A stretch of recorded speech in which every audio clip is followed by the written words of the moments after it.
Hello guys, अस्सलाम वालेकुम। खुदा से उम्मीद करती हूँ आप सब लोग खैरियत से होंगे। तो गाइस चलिए चलते हैं अपनी उर्दू ग्रामर की जानिब। तो स्टार्ट करते हैं। आऊज़ु बिल्लाहि मिनश शैतानिर रजीम, बिस्मिल्लाहिर रहमानिर रहीम। तरकीब नहवी और इसके चंद उसूल। जैसा कि पहले लिखा जा चुका है कि जुमलों में अल्फाज के आपसी ताल्लुकात और उनके इजहार का नाम तरकीब नहवी है। जुमलों में अल्फाज के आपसी ताल्लुकात और उनके इजहार का नाम तरकीब नहवी है। नंबर 1, किसी शेर या मिसरे की तरकीब नहवी करने से पहले इसकी नशर कर लेनी चाहिए। नंबर 2, जुमले को पढ़ने के बाद इस बात पर गौर करना चाहिए कि ये जुमला इस्मिया है या जुमला फ़ेलिया, फिर इसी के मुताबिक इसके अज्जा तलाश करने चाहिए। नंबर 3, जुमले की तरकीब नहवी में सबसे पहले फ़ाइल या इस्म के बाद मफ़ूल या इस्म फिर मुतल्लक़ात फ़ेल वग़ैरह की वज़ाहत करते हैं। नंबर 4, वो जुमला जिसका फ़ेल नाक़िस हो, इसके मसंद आलिया को इस्म और मसंद को ख़बर लिखते हैं। नंबर 5, अफ़ाल ताम यानी फ़ेल लाजिम और फ़ेल मुतअद्दी के मसंद आलिया को फ़ाइल और मसंद को मफ़ऊल लिखते हैं। याद रखिए कि जिस जुमले में ये 3 अज्जा इस्म, ख़बर, फ़ेल नाक़िस हों वो मजमूई तौर पर जुमला इस्मिया लिखा जाएगा। तरकीब नहवी के चंद नमूने। रामू चोर है, जुमला इस्मिया है। ये जुमला इस्मिया। रामू चोर है, फ़ेल नाक़िस है। ये रामू मुब्तदा, चोर ख़बर, जुमला इस्मिया है। ये तो रामू तो हो गया मुब्तदा और है फ़ेल नाक़िस हो गया और चोर ख़बर हो गई है। अब नंबर 2 है अनवर ने केले खाए, जुमला है फ़ेल।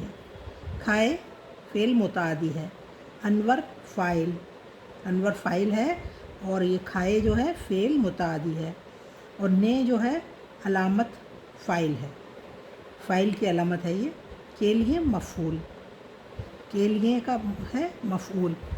अब नंबर 3 है काश इमरान पढ़ता, जुमला है इंशाइया। काश तो ये है हर्फ तमन्ना, काश है हर्फ तमन्ना, इमरान फ़ाइल और पढ़ता फ़ेल है। नंबर 4, तुम्हारा दोस्त अभी तक नहीं आया, दोस्त मुब्तदा है, जुमला है मुफ़र्रिद ख़बर या, जुमला मुफ़र्रिद ख़बर या, दोस्त है मुब्तदा, तुम्हारा तौसी मुब्तदा, नहीं आया ख़बर, अभी तक तौसी ख़बर है ये। और इल्म उरूज़, तो गाइज़ आपकी समझ में आ रहा होगा, आप ध्यान से पढ़ें और माइंड में बिठाएं इन चीज़ों को। इल्म उरूज़, इसी किताब के हिस्से अव्वल में इल्म उरूज़ की तारीफ़ में बताया जा चुका है कि इल्म उरूज़ वो इल्म है जिसके ज़रिए अशार के वज़न को जांचते हैं, यानी शेर के मौजू या नामौजू होने का इल्म हमें इल्म उरूज़ के ज़रिए भी होता है। इल्म उरूज़ के मौजिद का नाम खलील बिन अहमद है, जो बसरे का रहने वाला था।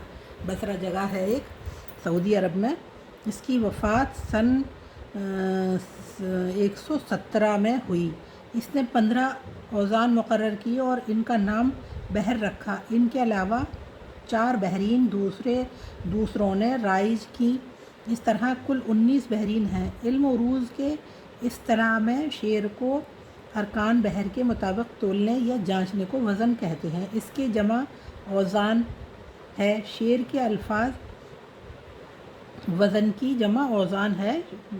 वज़न जो है मतलब वाहिद है और ये औज़ान जमा है, तो इसकी जमा औज़ान है। शेर के अल्फाज को अरकान बहर के मुताबिक मुख्तलिफ़ टुकड़ों में बाँटने को तख्तिया कहते हैं। तख्तिया के मायने हैं क़ता करना या टुकड़े टुकड़े करना।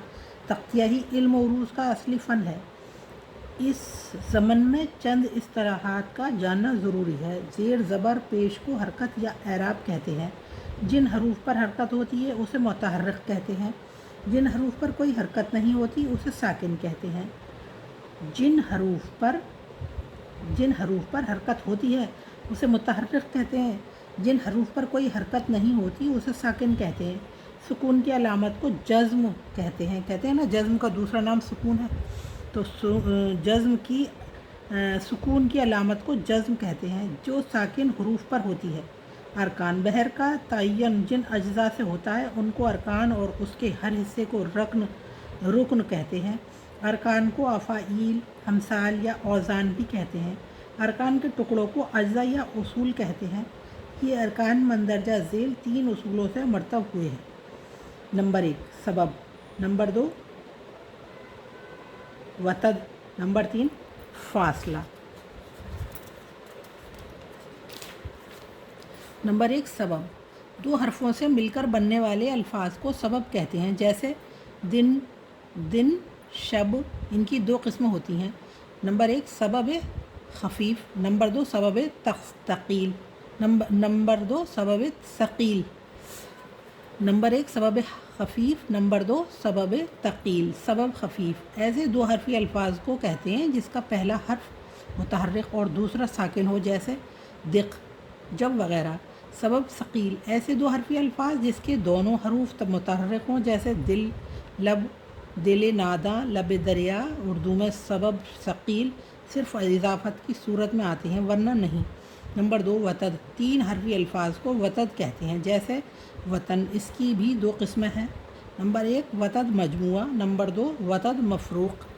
وتد مجموعہ ایسے الفاظ جن کا پہلا اور دوسرا حرف متحرک اور تیسرا ساکن ہو، جیسے شجر، جگر، وطن۔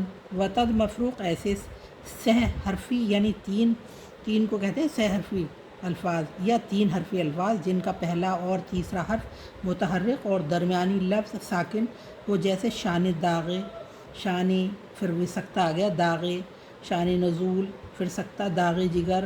ہم نے سکھایا ہے یہ گرامر میں، سکتہ اور سب دیش سب کے بارے میں سکھایا ہے۔ اردو میں وتد مفروق صرف اضافت لگنے کی صورت میں ہوتے ہیں ورنہ نہیں، جیسا کہ مثالوں سے ظاہر ہے۔ نمبر 3 فاصلہ، 4 اور 5 حروف والے الفاظ کو علم عروض کی اصطلاح میں فاصلہ کہتے ہیں۔ اس کی بھی 2 قسمیں ہیں، فاصلہ صغریٰ اور فاصلہ کبریٰ۔ ارکان حفظگانہ، سبب یہ ہے سبب اور وتد کے اصولوں پر 7 ارکان بنتے ہیں، انہی ارکان حفظگانہ یا فاعل حفظگانہ کہتے ہیں۔ ان میں شروع کے 2 ارکان 5 حرفی اور بقیہ 5 ارکان 7 حرفی ہوتے ہیں۔ بحر اور اس کی قسمیں، شعر کا وزن یعنی اس کے موضوع یا ناموضوع ہونے کی واقفیت کے لیے کچھ ارکان مقرر کیے گئے ہیں۔ ان ارکان کی تکرار سے جو خاص وزن پیدا ہوتا ہے اسے بحر کہتے ہیں۔ بحر کا تعین دونوں مصروں کے ارکان کی مجموعی تعداد کی مناسبت سے کیا جاتا ہے۔ مثلاً شعر کے دونوں مصروں میں کل ملا کر 8 ارکان ہوں تو وہ بحر اور بحر سمن، اور اگر 6 ارکان ہوں تو بحر مسدس کہلائے گی۔ بحریں 2 طرح کی ہوتی ہیں، مفرد بحر ایک ہی رکن کو بار بار لانے سے بنتی ہے، یہ پہلے اور دوسرے مصرے میں 4 بار آتے ہیں، اس طرح کل 8 رکن ہوتے ہیں۔ نمبر 2 سالم مفرد بحر جس کے ارکان اپنی اصلی حالت میں ہوں، ان میں زحاف کی وجہ سے کوئی تبدیلی نہ آئی ہو، یہ 7 ہیں۔ اردو شاعری میں سالم بحری بہت کم مروج ہے۔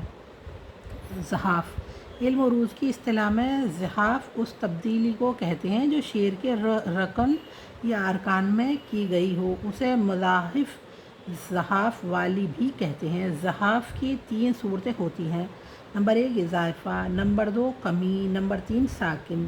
اضافہ میں کسی حرف کو بڑھا دیتے ہیں، کمی میں 1 یا 2 سے زیادہ حرفوں کو گرا دیتے ہیں، تیسری صورت میں ساکن حروف کو متحرک کرنا ہوتا ہے۔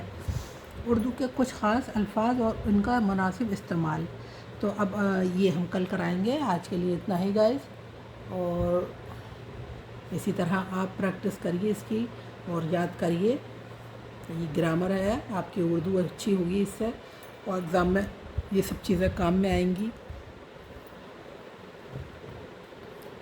اسی کے ساتھ میں اپنی ویڈیو کا اینڈ کرتی ہوں گائز۔ سبسکرائب ضرور کیا کریں، لائک کریں، شیئر کریں، کمنٹس کریں، اور اپنا خوب سارا خیال رکھیں۔ اسی کے ساتھ اللہ حافظ۔